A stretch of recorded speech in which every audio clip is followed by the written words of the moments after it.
नमस्कार, मैं हूं आपका दोस्त आलोक कुमार। अभिवादन स्वीकार कीजिए मेरा जोमैटी में आपका स्वागत है। आज फिर बात साइबर ठग की।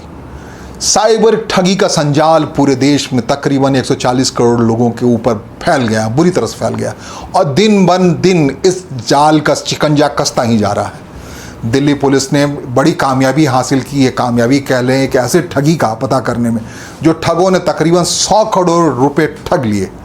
एक फर्जी निवेश के नाम पर देश के अलग अलग हिस्सों में 30 से ज़्यादा बैंक खाते खोले गए, अलग अलग साइट बनाए गए, उन साइटों पर निवेश कराया गया लोगों को और कहा गया कि आप निवेश करते जाइए। दिल्ली के एक व्यापारी ने इसकी शिकायत दिल्ली पुलिस से की।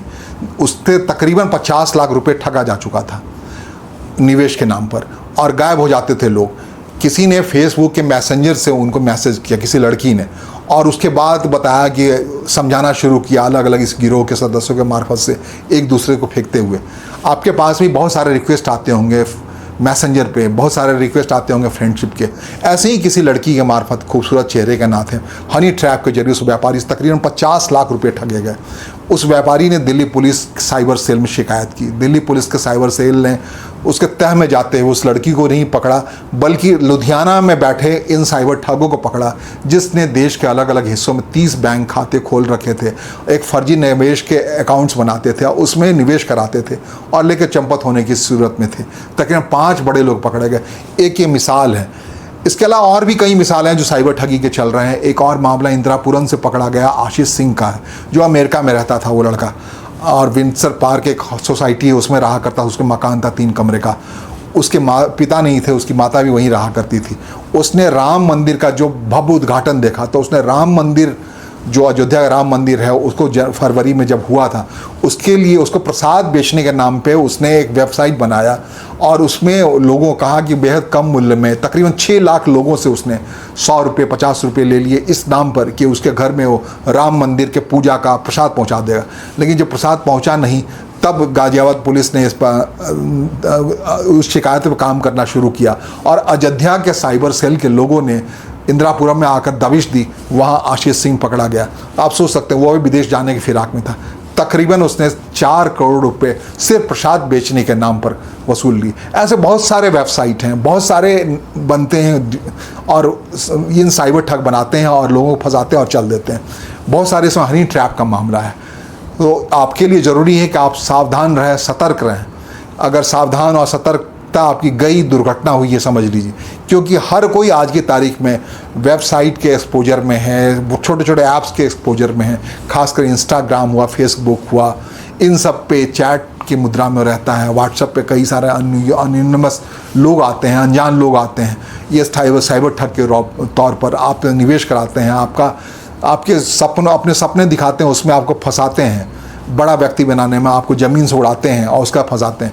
ये 100 करोड़ की ठगी का मामला एक बड़ा मामला है। कल हमने आपको बताया था किस ढंग से साइबर ठगों ने डिजिटल अरेस्ट के तौर पर 3 महीने तक एक अहमदाबाद की महिला डॉक्टर को कैद में रखा और उनसे तकरीबन 40 करोड़ रुपए वसूल लिए। तो ये लगातार चला रहा है और पुलिस के लिए चुनौती है ही। पुलिस अपने हिसाब से बता रही है, लोगों को समझाने की कोशिश कर रही है कि ना फंसे। लेकिन ये सब कुछ जो हो रहा है, जो बैंकिंग सिस्टम जो खोल दिया गया बुरी तरह से, जिसमें कि सारा कारोबार डिजिटल हो रहा है, यूपीआई से हो रहा है, इसमें जो ठगी हो रहा है, इसको नियंत्रित कर पाना वाकई भारतीय पुलिस के लिए एक चुनौती है। साइबर क्रिमिनल्स को पकड़ पाना, उन्हें संभाल पाना बड़ी मुश्किल है। ये जालसाज इस कदर फैले पड़े हैं, एक पैरेलल सिस्टम बन पड़ा है जिसमें करोड़ों की ठगी हो रही है। हर कोई जो छोटा मोटा सपना देगा उसकी बात ही नहीं हो रही। हजार लाख लगातार ठगे जा रहे हैं, पेंशन के पैसे हड़पे जा रहे हैं। इन सब के लिए एक अभियान चलाने की ज़रूरत है ताकि जो खास करके ये पढ़े लिखे लोग ठगे जा रहे हैं, जो 100 करोड़ लोग हैं, ये सारे व्यापारी वर्ग के लोग हैं। लेकिन ऐसे बहुत सारे लोग हैं जो पढ़े लिखे नहीं हैं, दबे कुचले, उनके अकाउंट को खल्लास किया जा रहा है, उनकी शिकायत ठीक से सुनी भी नहीं जा पा रही। या यूँ कहें कि साइबर सेल के पास शिकायतों का इतना बड़ा अंबार है कि उसके लिए ये सारी शिकायतों को हल करना आज की तारीख में सबसे बड़ा मुश्किल हो पा रहा है। आप कह सकते हैं कि जालसाजी और अपराध का जो एक सबसे आसान तरीका बन गया है ये इंटरनेट, जिसमें हमारी आपकी बातचीत हो रही है, यूट्यूब या जो भी जितने ऐप्स हैं, इन सब का जो सर्वर है वो विदेश में है, अमेरिका में है अब तक जो सबसे बड़ी बात हुई है कि हम स्वावलंबी नहीं हो पाए हैं। अगर इन सब का सर्वर भारत में होता तो पुलिस को ऐसे साइबर ठगों को पकड़ा जाना आसान होता। ऐसा ही पैरेलल सिस्टम, ऐसा ही सर्वर सिस्टम चीन ने अपने हिसाब से तय कर लिया है। उसने तय कर लिया, वो आश्रित नहीं है अमेरिका पे या डेवलप वर्ल्ड पे।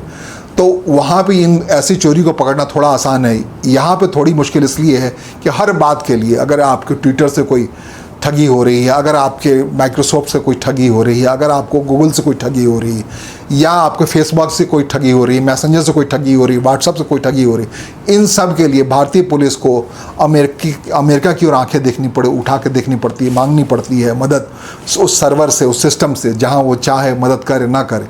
एक बड़ी समस्या है आईटी मिनिस्ट्री के लिए भी। लेकिन इसके लिए ज़रूरी है कि आने वाले दिनों में भारत को आश्रित होना पड़ेगा, खुद पर स्वावलंबी होना पड़ेगा, ऐसे सर्वर डेवलप करने पड़ेंगे, ऐसे सिस्टम डेवलप करने पड़ेंगे जो कुछ भी भारत से होता हुआ दिखे तो इनको पकड़ा जाना आसान हो। क्योंकि बहुत कुछ इंटरनेशनली हो रहा है। जो अहमदाबाद में जो महिला का ठग पकड़ा गया, उसका ऑपरेशन कंबोडिया से हो रहा था, ये अलग बात है। ये 100 करोड़ दिल्ली का जो ठगी है, इसका पर्दाफाश जब हुआ है तो पता लगा कि ठग लुधियाना में बैठे पड़े थे।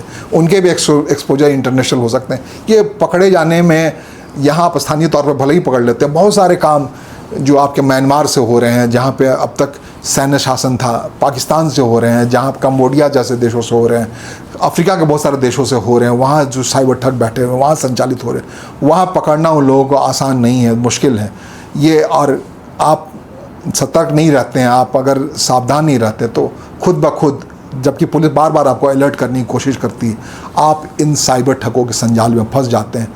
आप ही क्या, बहुत से बड़े बुद्धिमान लोग फंस जाते हैं। आगाह रहने की ज़रूरत है, सावधान रहने की ज़रूरत है, सतर्क रहने की ज़रूरत है। साइबर ठगी का शिकंजा सच में इस दौर का सबसे बड़ी मुश्किल का मामला है। कब कौन कहाँ फंस जाए, किसका बैंक पूरी तरह से खाली हो जाए, कहना बड़ा मुश्किल है। कब किस हनी ट्रैप में कौन सा व्यक्ति आ जाए, अपने सारे बैंक अकाउंट्स उसे दे दे, सारे अपने क्रेडिट कार्ड दे दे, अपने सारे खाते के पते विवरण दे दे, ये कहना बड़ा मुश्किल है। और होशियार रहने की ज़रूरत है अपराधियों से बचने के लिए। इससे बड़ा और कोई उपाय नहीं है। बढ़ते साइबर ठगी के बीच में अब भारत के लिए भी जगने की बात है। डोनाल्ड ट्रंप जो अमेरिका के राष्ट्रपति हैं, जब भारत पे 25% का टैरिफ लगाया है और लगातार लग रहा है कि हम बिल्कुल आश्रित हैं उन पर, तो अब अवेकन होने का टाइम है। लोग कहते हैं कि जब तक भारत के लिए मुश्किल नहीं आता तब तक वो जगता नहीं है। जिस ढंग से हमने इसरो को डेवलप किया, जिस ढंग से हम दुनिया में अंतरिक्ष तकनीक को डेवलप किया, सबसे सस्ती तकनीक को डेवलप किया, अगर हम वो कर सकते हैं तो हम ऐसे साइबर सेल से निपटने के लिए सर्वर अपना क्यों नहीं बना सकते हैं, अपना ऐप क्यों नहीं डेवलप कर पाते हैं। ऐसा ऐप जिसका सर्वर भारत में हो, सब नियंत्रण भारत में हो, ऐसा संभव है। जिस मोड़ पे हम आ गए हैं, जो टैरिफ वार में हम फंसे पड़े हैं, तो अब लगता है कि भारत सरकार को बड़ी गंभीरता से उस रिसर्च की तरफ जाना चाहिए, R&D की तरफ जाना चाहिए, जहाँ से ये संभव हो कि भारत भी ऐसे सर्वर बना पाए, माइक्रोसॉफ्ट जैसा कोई ऐसा यंत्र बना पाए जिससे पूरा साइबर वर्ल्ड भारत के कब्जे में हो। गूगल का विकल्प बना पाए, फेसबुक का विकल्प बना पाए, जो बड़े बड़े ऐप हैं उसका नियंत्रण भारत के हिस्से में हो। ये मुमकिन है। नहीं तो आने वाले दिनों में परेशानी अभी साइबर क्राइम की है। आने वाले दिनों में परेशानी के तौर पर हमारा डिफेंस सिस्टम आने वाला है, PMO आने वाला है, सब कुछ आने वाला है। जिस ढंग से हम टैरिफ वार में फंसे जा रहे हैं, अमेरिका एक दुश्मन की तरह व्यवहार कर रहा है, डोनाल्ड ट्रंप एक दुश्मन की तरह व्यवहार कर रहा है, तो दरअसल यही मोड़ है जहाँ से हम खुद पर आश्रित होने का सोच सकते हैं। एक मैसिव इन्वेस्टमेंट की ज़रूरत है, जहाँ भारत का सर्वर हो, भारत का ऐप हो, भारत का सिस्टम हो। जब दुनिया पूरी तरह से इंटरनेट पे चली गई है तो इंटरनेट पे भारत का कमांड हो, ठीक उसी तरह से जैसा चीन ने समय रहते अपना कमांड कर लिया है। तो ये अवेकनिंग का समय है। फिलहाल इस साइबर ठगी के संजाल के बीच में एक रास्ता जो निकलता हुआ दिख रहा है, उम्मीद का रास्ता, उस रास्ते पर चलने की आवश्यकता है। लेकिन ये सरकार को करना है, हमारे आपके लिए ज़रूरी है। हमें आपको सावधान रहना है, सतर्क रहना है, साइबर ठगों से बचना है, जिसके आका भारत में नहीं दुनिया भर में न जाने कहाँ कहाँ फैले हुए हैं, बैठे हुए हैं, जिन्हें पकड़ पाना हमारी पुलिस के लिए आसान नहीं है। जिसके लिए ज़रूरी पड़ता है प्रत्यार्पण संधि का उस अपराधियों को लाने के लिए, जो एक मुश्किलात है, उस सामने वाले देश के सहयोग पर निर्भर है। अगर विदेशी मुल्क में कोई बैठा है, पाकिस्तान में अगर ऐसा कोई साइबर अपराधी बैठा हुआ है और यहाँ वो अपराध को अंजाम दे रहा है, तो दरअसल उसे पकड़ना कितना मुश्किल आप अनुमान लगा सकते हैं। उससे बचना ही ज़्यादा ज़रूरी है, सतर्क रहना ज़रूरी है, सावधान रहना ज़रूरी है।